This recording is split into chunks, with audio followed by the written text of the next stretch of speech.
یہ حکمت ملکوتی، یہ علم لاہوتی، حرم کے درد کا درما نہیں تو کچھ بھی نہیں، یہ ذکر نیم شبی، یہ مراقبے، یہ سرور، تیری خودی کے نگہباں نہیں تو کچھ بھی نہیں۔ علامہ اقبال اس نظم میں ان صوفیہ حضرات کو ایڈریس کر رہے ہیں جو کہ ذکر و فکر کی دنیا میں وقت گزار رہے ہیں، زندگی گزار رہے ہیں، لیکن مسلمانوں کے جو مسائل ہیں، ان کے جو دکھ ہیں، اس کا علاج نہیں کر رہے۔ تو علامہ اقبال کہہ رہے ہیں ان صوفی حضرات سے کہ تیری ٹھیک ہے فرشتوں تک کہ جہاں تک رسائی ہے، اور تیرے پاس ایسا علم ہے جو کہ لاہوت تک پہنچائے، لیکن اگر یہ مسلمانوں کے دکھ درد کا علاج نہیں کر رہے تو یہ بیکار علم ہے۔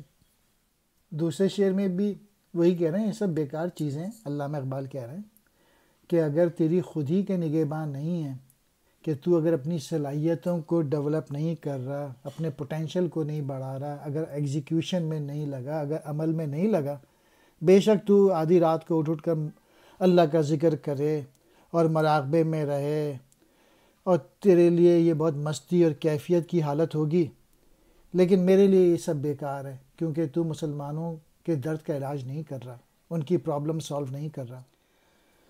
تصوف، ایسا علم جو انسان کے دل کی صفائی کرے۔ حکمت ملکوتی، وہ فلسفہ جس کا تعلق فرشتوں سے ہو۔ علم لاہوتی، ایسا علم جو معرفت سے متعلق ہو۔ حرم، یہاں مراد اسلام۔ درما، علاج۔ ذکر نیم شبی، آدھی رات کے وقت اٹھ کر ذکر الہی کرنا، اللہ کے حضور گڑ گڑانا۔ مراقبے کی جمع، اللہ تعالیٰ کے دھیان میں لگ جانا۔ سرور، کھوئے رہنے کی حالت۔ نگہباں، حفاظت کرنے والی۔ یہ عقل جو ماہ و پروین کا کھیلتی ہے شکار، شریک شورش پنہاں نہیں تو کچھ بھی نہیں، خرد نے کہہ بھی دیا لا الہ تو کیا حاصل، دل و نگاہ مسلمان نہیں تو کچھ بھی نہیں۔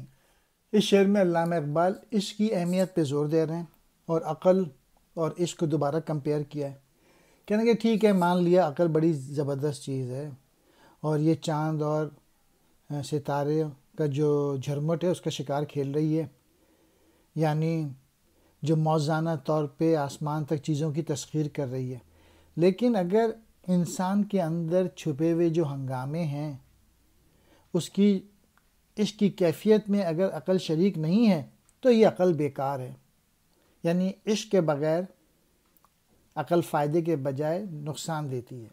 اور دوسرے شعر میں بھی علامہ اقبال عشق ہی کا ذکر کر رہے ہیں کہ ٹھیک ہے کہ خرد نے کہہ دیا، عقل نے کہہ دیا اللہ کے سوا کوئی معبود نہیں، لیکن اگر دل اس کی طرف نہیں جا رہا، اگر کوئی جذبہ نہیں ہے، اگر دل صاف نہیں ہے، اور اگر دل اقرار نہیں کر رہا تو پھر یہ بیکار ہے۔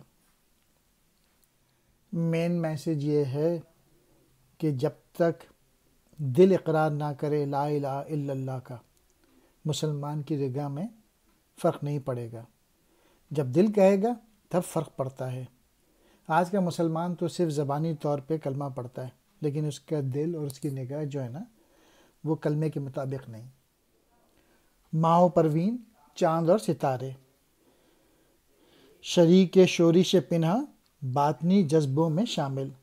خرد کہتے ہیں عقل کو۔ لا الہ، کوئی معبود نہیں اللہ کے سوا۔ عجب نہیں کہ پریشاں ہے گفتگو میری،